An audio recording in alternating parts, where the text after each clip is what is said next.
Welcome, and thank you for joining for another whiskey review. Today, we're going to take a look at the Blood Oath Pact number 9, Dustin, from 2013. Comes in this lovely wooden box. Fits together simply, but securely. Like with a lot of good Scotch boxes, I love a good wooden box that's just simple. It puts together with a couple of slides and locks. It's really firm. I mean, sometimes they cheap out and it's like thin wood. This is a nice feel. So, Pack 9 of the Blood Oath, Dustin, comes from 3 different bourbons, a 16-year-old, a 7-year-old, and a 12-year-old, I believe. Is that correct? And I think the 7-year-old is the one that had the Oloroso Sherry finishing, yeah. Comes in 98.6%. Proof of blood. Proof of blood. That's what I call the blood. Please consult your doctor if your blood is actually 98.6 proof and not degrees. That's what I meant. Yes. Well, no, that's what I said. I was messing with you there. I thought I said it that way with proof. No, I said I put words in your mouth there. Oh, that's funny. All right, so this gives us a little bit of history on this. So this is basically a bourbon blend, yes? It's a bourbon, yeah, it's a blend of bourbons. I believe it's all Heaven Hill juice. Can't confirm, and I didn't check closely, and it's in cursive, so I'm not even going to try to read the thing. Like, Mike and I actually, believe it or not, were just talking about this earlier.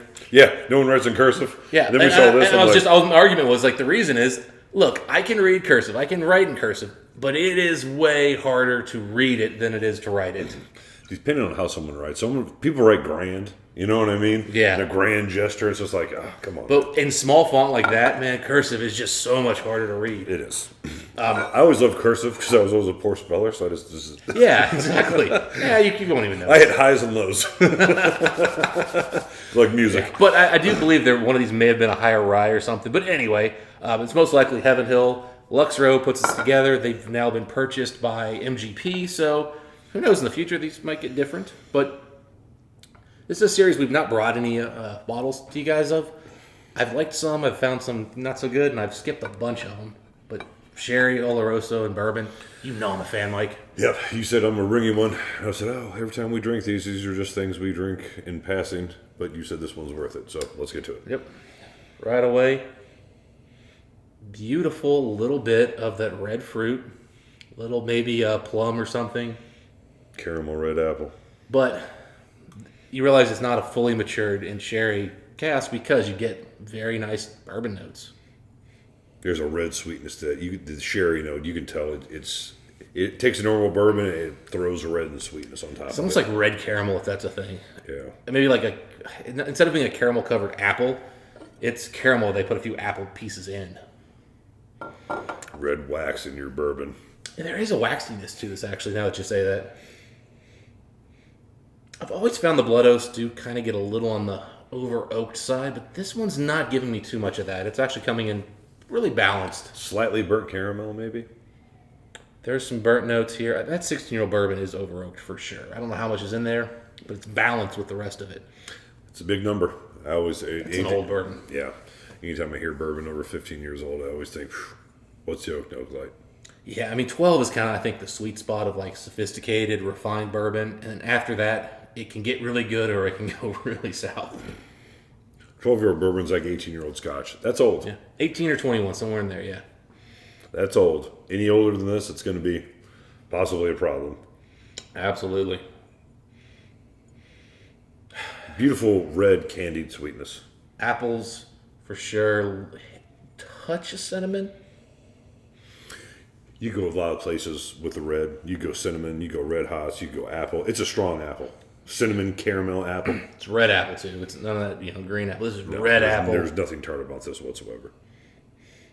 No, it's red apple, and it's a ton of caramel, and it's a nice, balanced oak. we talked so much red, and we talked a little bit of the waxy notes to begin with. For the first time ever, did we say red crayon? Actually, that's maybe not a bad one. Not quite that. I can dig with it a little bit. Even like a slightly Play-Doh note. And a nice vanilla now on the finish too. Really, we can't get past that. Yeah, and once I really dig in, there is a nice, really rich tannic vanilla. Yeah, I go tannic oak. it's tannic oak, man. It's balanced, but there is definitely some rich oak. I mean, it's got the age show. The smell of this almost kind of reminds me in some ways of that Bowmore Devil Cask, number 3. Let's see that. Because it has a dark red note, but then kind of a little bit of an overcoat of that from that sherry cask finishing. And the overcoat isn't everything like it is with, say, like a Glendronach 18, but it is there. You know what I mean? It's there, putting a cap on the whole situation. Whew. Going from Scotch back to bourbon, man. Got all that Kentucky hug. But yeah, just like we were talking about on the nose, the palate has that light overcoat of red fruit. It's actually getting some nice like European oak notes from the Oloroso, giving it a little bit more spice, a little more oomph. But the bourbons on this one really come together well. If you've had other Blood Oaths, I really feel like sometimes those bourbons don't mix well. I've not been a huge fan of how they've added. This one does a really nice job. I don't think this is exceptional bourbon. I know it's 16 and 12 and 7. I don't think the bourbon was great going in, but they blended to create a better product, and I think that the Oloroso Sherry has worked wonders here in just bringing this together in a really nice, high oak, fruity, classic bourbon kind of combination. Yeah, the way the oak note intermingles with the typical bourbon note, just with a slight overcoat of sherry that kind of encompasses everything, gets in every nook and cranny in between them. That's a pretty well done blend, I guess is how I'll word it. It takes away from the sweetness you normally get from a bourbon. It has more darker, richer sherry / burnt notes to a lot of the experience, which I really like. It's a nice compliment, all 3 of them to each other. Bourbon can get too sweet. It kind of caps the amount of sweetness, kind of puts a little bit of darkness to it with a little bit of char snappiness. And the char snappiness is maybe 5% of the experience, but all 3 of them really complement each other really well. Yeah, it's that's actually a good way to look at this, Mike, is they add a little bit of subtlety, subdued some of the bourbon sweetness, kind of bringing it more into line with where a Scotch drinker would prefer their bourbon, I think. Oh, absolutely. You could vary if you like heavily sherried Spaysides. You could gravitate towards this. I said before, it gives me some remembrance of the Devil's Cask from Bowmore, the 3rd one, without the peat, of course. But there's a lot of things you'd get behind on this, and again, the whiskey lovers just like an overcoated sherry experience, and that's what this gives you. Sweet, but not sickly too sweet. And then the nice sherry overcoat that a Scotch drinker would absolutely recognize as a heavily sherried whiskey, all kind of melted together in something that has good age, a nice solid oak backbone to it. Solid offering. And on top of that, Mike, a lot of bourbon drinkers don't like when they go too heavy in the sherry, and this is not so heavy that you lose the bourbon. Usually that's something that isn't a big deal for a Scotch drinker, and maybe I'm primarily a Scotch drinker. That's kind of the way I was thinking, but now that you say that, you're absolutely right. In the same aspect of where, the bourbon notes are sickly sweet or cut off. Same with the Scotch notes; it gives you pieces of all 3. It really thirds them out real. Remember we were talking about macros before? Yeah. I was like nothing over 40 and nothing below 25. I like to keep them all like somewhere in the 30s. Protein, fat, and carbs, guys. Anybody missing? But yes. We're talking about diets. Yeah, we're talking about diets. So yeah, your protein, fat, carbs. But those 3 aspects I think are all somewhere in the 30s. In 31, 38, 35. Yeah. They balanced it. They've not made it too much for a Scotch drinker, but they've made it a little more approachable for Scotch drinkers. They haven't taken away the bourbon. If you like Heaven Hill sourced bourbons, you're going to enjoy what they've got here as a bourbon, but you're going to get a nice little bit of sherry.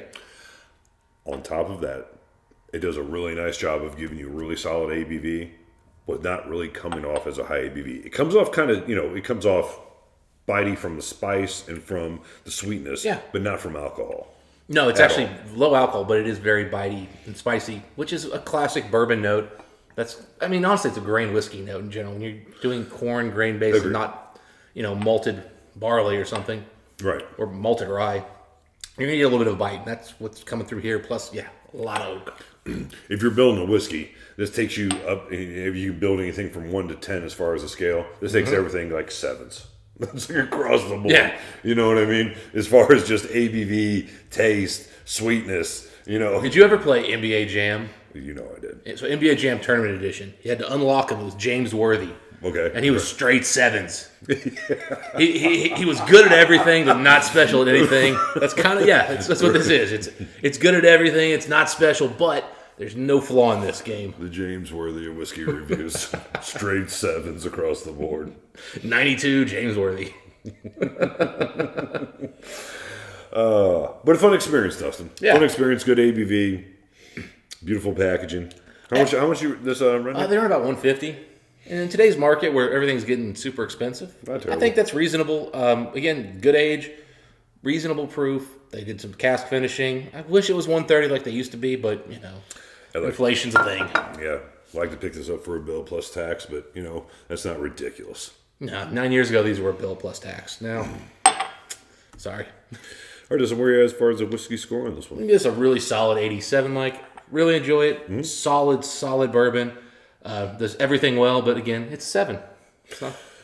Yeah, I agree. I was kicking around an 88, but I kind of agree it's an 87. It's a good, good bourbon, good experience. I like a ton of things about it. I think it's well priced. My enjoyment, it's probably an 88, but my opinion of the whiskey is probably an 87. I'm kind of with you. I'd probably enjoy this slightly more. I just wish that oak note on the finish was either a little richer or a little subdued. One or the other. They did their best. But again, I like this. I think this is my favorite Blood Oath I've had so far. You know what? And I'll say this, just a little add-on. I think the younger whiskeys are doing most of the heavy lifting in this one. Yes. I think having a 16-year-old whiskey sounds nice, but I think the 7 for sure is doing a lot of the heavy lifting, and the 12 would be my guess. I think the 16 is just adding a little bit of that oak. That's pretty much it. I agree. It's not a win. It's not helping this whiskey. I'm not. It's good for marketing. Yes, I'm not getting a lot of old whiskey notes, old bourbon notes, period, in this thing.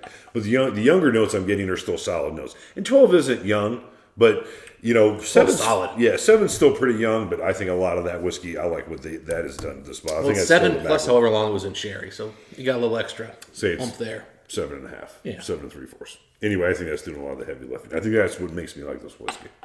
That's just my guess, Dustin. Yeah, good stuff. I've been wrong. I guess a lot. No one's here telling me I'm wrong.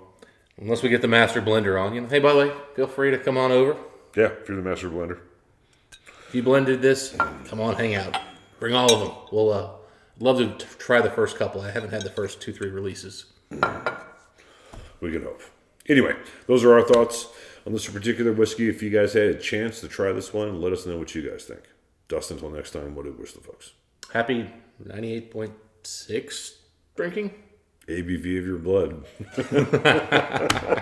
See you next time.